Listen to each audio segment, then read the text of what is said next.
اس کو یاد رکھیے گا. میں نے آپ کو 2-3 چیزیں اب تک یاد رکھنے کو کہا ہے. ہم ان تمام یادگاروں کو ناول کے آخر میں سماپت ضرور کریں گے. اس لیے پلیز ان چیزوں کو نوٹ رکھیے گا. ایک ہم نے رامدئی کا ذکر کیا تھا، ایک نواب سلطان کے دیے ہوئے سکوں کا ذکر کیا تھا، اور ایک بات اب میں نے یہ کہی کہ نواب سلطان اور امراؤ ہم خیال ہیں، ہم مزاج ہیں، ہم ذوق ہیں. اور یہ بات کہ نواب سلطان دوسروں سے مختلف ہے، وہ اس معاشرے کی روایات میں بہہ نہیں گیا. ایسا نہیں ہے کہ وہ بھی انہی حالات و واقعات کے ساتھ چلنا شروع کر دے جس طرح وہ معاشرہ چل رہا ہے. نہیں، وہ اپنی جگہ اپنی روایات کو، اپنی سوچ کو آگے لے کے چلتا ہے. اور پھر ہم واپس آتے ہیں ناول کی طرف، جہاں ان کی اس انتہائی دلچسپ محفل میں ایک خان صاحب ٹپکتے ہیں. دیکھیے پٹھان بیچارے آج کل SMS جوکس میں ہی نہیں بلکہ رسوا کے اس ناول میں بھی وہی کردار ادا کر رہے ہیں. مجھے پٹھانوں سے پوری ہمدردی ہے، وہ بہت اچھے لوگ ہوتے ہیں، لیکن کیا کریں، مجبوری ہے. اوکے. اور یہ خان صاحب رنگ میں بھنگ کیا اور بھی بہت کچھ ڈالتے ہیں، اور ان کا آنا اور دخل در معقولات اور نامعقولات کرنا لکھنؤ کے لوگوں کے لیے کوئی اتنا حیران کن نہیں ہوگا، اس لیے کہ لکھنؤ کے پاس ملیح آباد میں ایک پٹھانوں کا پورا قبیلہ آباد تھا، جو اپنے اکھڑ پن، اپنی تیز مزاجی، اپنے غصے اور اپنی ضد کے لیے اسی طرح مشہور تھا، اپنے کھلے ڈلے انداز کے لیے اسی طرح معروف تھا جس طرح آج کوئی پٹھان ہو سکتا ہے. اس لیے یہ کردار وہاں کے پڑھنے والوں کے لیے اجنبی نہیں ہوگا. اور اس کردار کے حوالے سے رسوا نے نواب سلطان کی 2 خصوصیات بیان کی. ایک کہ وہ شدید غصے کے عالم میں بھی اپنی زبان پر مکمل قابو رکھ سکتے ہیں. نمبر 2 کہ وہ بزدل نہیں، مقابلے کی دعوت دیتے ہیں. اور نمبر 3 کہ ان کو اپنے خاندان کی،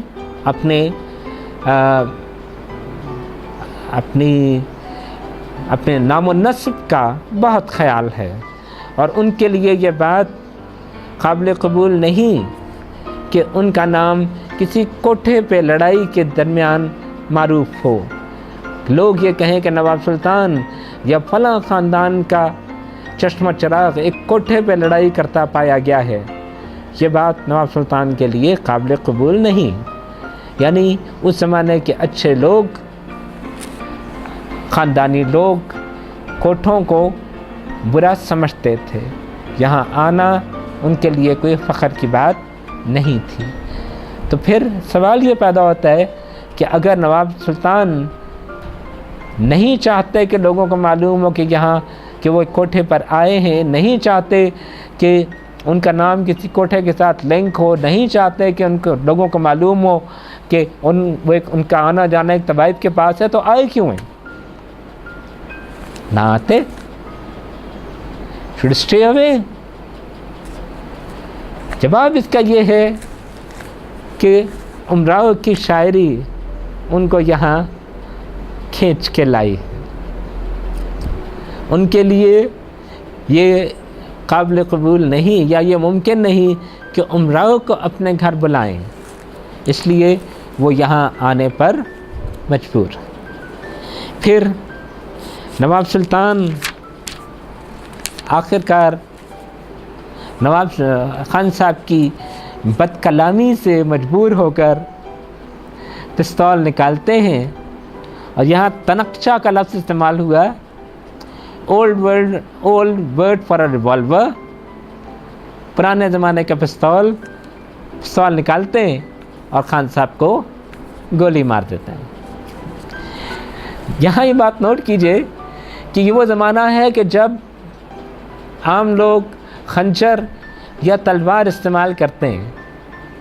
نواب سلطان از اے ویری ماڈرن پرسن، اس کے پاس کوئی تلوار کوئی خنجر نہیں ہے، اس نے اس زمانے کا لیٹسٹ ویپن ایک پستول رکھا ہوا ہے، یعنی ایک بڑا فارورڈ لکنگ بندہ.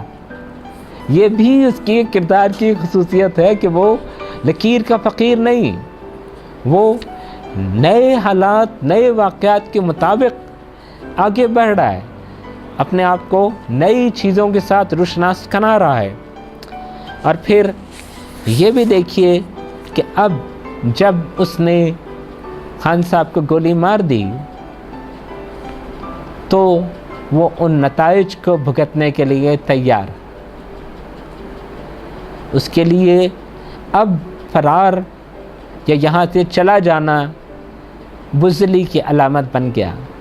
لیکن یہاں شمشیر علی کا کردار صرف 3 لائنوں کے لیے ہمارے سامنے آتا ہے اور اپنا تاثر ہمارے ذہنوں پر چھوڑ جاتا ہے. شمشیر علی نواب سلطان کا ملازم جو اسے اپنی جان کی قسم دے کر یہاں سے جانے پر آمادہ کر لیتا ہے، اور یہ وفا ہے، یہ وفاداری ہے کہ ایک ملازم اپنی جان بھی اپنے مالک کے لیے قربان کر دینے کو تیار ہے.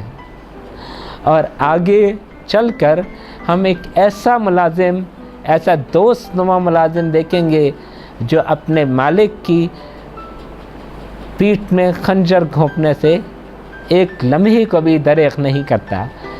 رسوا متضاد کردار تخلیق کرتے ہیں اور ان کا ہر کردار موجود ہے، ہر کردار مکمل ہے، ہر کردار اپنی جگہ مکمل تاثر چھوڑتا ہے. اور اس کے بعد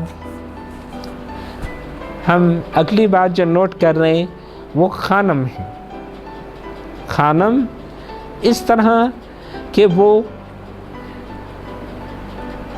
کوٹھے پر گولی چلنے اور ایک آلموسٹ قتل ہو جانے کے معاملے کو جس طرح دباتی ہے، the way she tries to brush it under the carpet، وہ اس کی انتظامی صلاحیتوں کا منہ بولتا ثبوت ہے. جس طرح وہ کوتوال شہر یعنی پولیس کے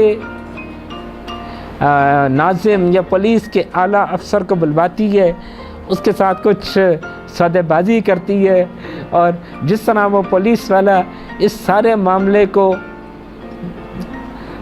سو کال کھڈے لائن لگا دینے کو تیار ہو جاتا ہے.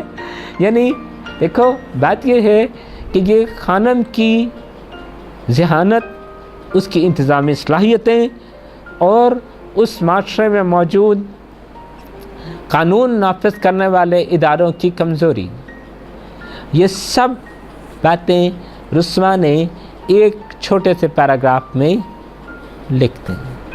ایک واقعہ اور اتنی جہاد ہمارے سامنے لے آتا ہے.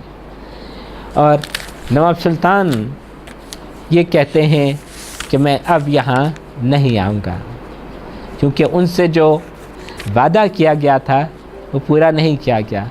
وعدہ یہ تھا کہ جب نواب سلطان ہوں گے تو کوئی اور عمرہ کے کمرے میں نہیں آئے گا.